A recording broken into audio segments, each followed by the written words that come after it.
Welcome to Tech Talk Central and our latest deep dive. Today we're looking at a comparison quite a few of you asked about. How do two really different machines handle tough stuff like 3D modeling or architectural design? We've got some great sources you sent in on the Microsoft Surface Pro 11 Copilot PC bundle and the ASUS TUF Gaming A15. Right, and our job today is basically to sift through all the specs, pull out what really matters, and, help you figure out which one of these machines might actually be the better fit for your design work. Okay. So yeah, let's get into it. Okay, let's start with the Microsoft Surface Pro 11.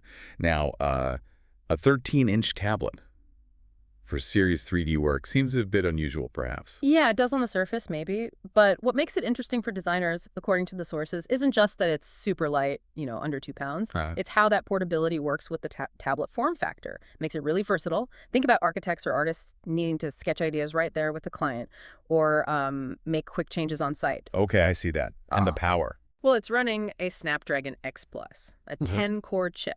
Now, this is different. It's ARM-based, not like your typical desktop CPU. Right. It's meant to be power efficient, good with AI tasks. Could be interesting to see how design software starts using that down the line. And it's got 16 gigs of RAM up to a 2 TB SSD, so loading projects should be pretty quick. And the screen sounds good, too.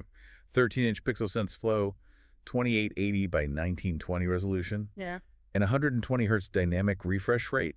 That's got to be nice for visual work, right? Oh, absolutely. That smoothness and sharpness are key for detailed CAD or just moving models around fluidly. And it comes bundled with the keyboard and the slim pen. The graphics are integrated Qualcomm Adreno, though, not a dedicated card. It's true. It's not a powerhouse GPU. Oh. But the sources highlighted how with that pen, it's actually pretty great for real-time concept sketching and getting client feedback instantly. So less about final rendering, more about the interactive design part. Exactly. You're sketching right on the model, not waiting ages for a render. It changes that early workflow. Plus, there's that Copilot key for AI stuff. Okay. And the price for that bundle? Comes in around $1,589.99 for the setup we're discussing. Got it. So very portable, great screen, good for sketching and interaction. But what if you really need to crunch those complex renders? Yeah, that's the perfect pivot. That's where the ASUS TUF Gaming A15 comes in. Totally different approach. It's a gaming laptop, right? A 15.6-inch one? Mm-hmm. How does that translate to architecture and 3D? Well, the biggest thing, the really critical part for serious 3D work is the dedicated graphics card. It's got an NVIDIA GeForce RTX 2050 laptop GPU with 4 gigs of its own RAM. Okay, RTX. That's definitely more like it for rendering. Definitely. Crucial for smooth CAD and handling complex models. But here's the interesting bit from the sources. It's not just the GPU. Because it's a gaming laptop, it has a really robust cooling system. So it can handle the heat from long rendering sessions. Exactly. It allows for sustained heavy work, complex simulation, stuff that might throttle a thinner, maybe less aggressively cooled workstation laptop. So it becomes a real workhorse for those intensive tasks. Makes sense. And processor-wise? It's paired with an AMD Ryzen 7 535HS and a 512 gig PCIe Gen 4 SSD. That Gen 4 SSD is important too. Super fast for loading big asset libraries or saving massive project files. Okay, now the base model comes with 8 gigs of RAM. Yeah. DDR5. Yeah, 8 GB to start. But the user reviews we saw, they pretty much all said it's easy to upgrade. Right. And many recommended going to 16 GB or even 32 GB if you're really pushing complex scenes. That's a key consideration. And it's TUF, meaning tough. Yeah, it's past those MIL STD 810H military grade tests, so it should be pretty durable, which is a plus if you're moving it between sites or offices. Okay, quite a different beast. And the price? This one's much lower, around $699.99. Wow, okay.